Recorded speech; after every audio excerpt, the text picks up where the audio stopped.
All right, today we are taking a deep dive into the island nation of Sri Lanka. Now, it's a place with this incredible history, absolutely stunning nature, and a really profound story of resilience.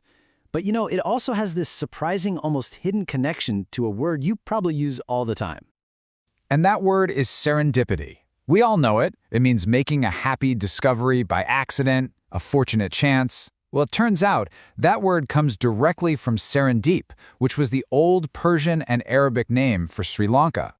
So that's the big question, right? How on earth does one single island become the very definition of fortunate discovery? Well, that's what we're going to do.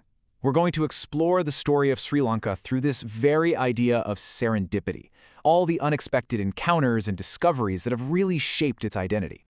Okay, so our first stop has to be the island's really layered past. I mean, you look at its location, right there in the Indian Ocean. It was basically a crossroads for thousands of years. Its whole history is a story of constant arrivals, new ideas, and some incredible transformations. You can actually see that history just by looking at what people have called it over the centuries. Each name is like a little pin on a historical map. You have Tambapani, which means copper-red earth, from the legendary prince who first saw its shores. The ancient Greeks called it Tapabrana.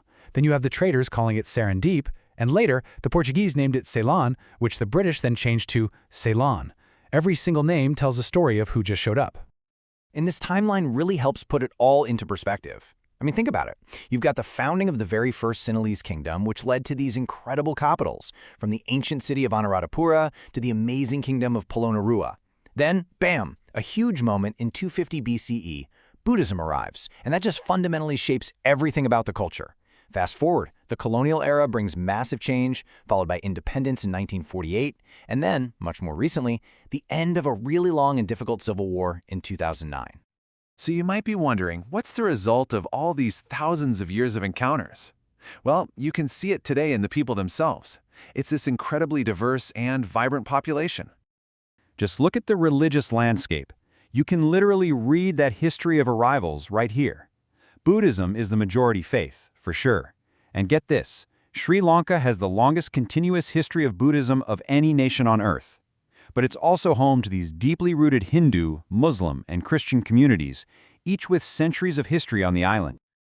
And that diversity in faith, it's perfectly mirrored in the ethnic and linguistic makeup. You have the Sinhalese and Tamil communities as the two largest, and each has its own official language. And then there's English, which acts as a link language. Yeah, it's a remnant of the colonial past, but now it's a pretty vital tool for connecting all of the country's diverse communities. But the story of Sri Lanka's fortunate discoveries isn't just about its people. The island itself is home to this astonishing, almost improbable richness in its natural world. So, take a look at this number, 5,879. Any guesses? That was the estimated wild population of Sri Lankan elephants from a census back in 2011. This is a unique subspecies. They're a little smaller than their cousins on the Asian mainland, and they've become this powerful symbol of the island's incredibly distinct and precious natural heritage. And those elephants? They're really just one piece of a much bigger puzzle. Because despite its small size, Sri Lanka is a global biodiversity hotspot. For a ton of different species, from plants to mammals, it has the highest density per square kilometer of any country in Asia. That is a truly unexpected treasure, all packed into one small island. But here's the thing. Serendipity isn't always about happy little accidents. Sometimes, the discoveries you make can be really, really difficult. And the modern story of Sri Lanka is also about confronting some immense challenges head-on. In just the last few years, the nation has faced this staggering economic hardship. And this wasn't just some number on a spreadsheet. It was a fundamental crisis that people felt in their daily lives. It led to massive protests, severe shortages of basic goods, and huge political upheaval. It was a really painful discovery of the nation's modern vulnerabilities.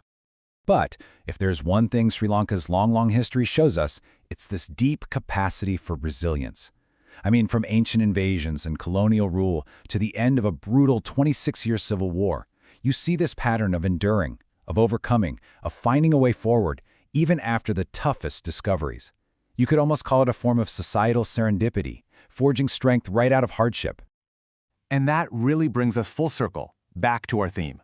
Sri Lanka's story is still being written. So for an island that gave the entire world a word for fortunate discovery, and whose own history is just a long series of unexpected encounters, what new fortunes, and what new challenges lie ahead. Its future, just like its past, is bound to be a journey of serendipity.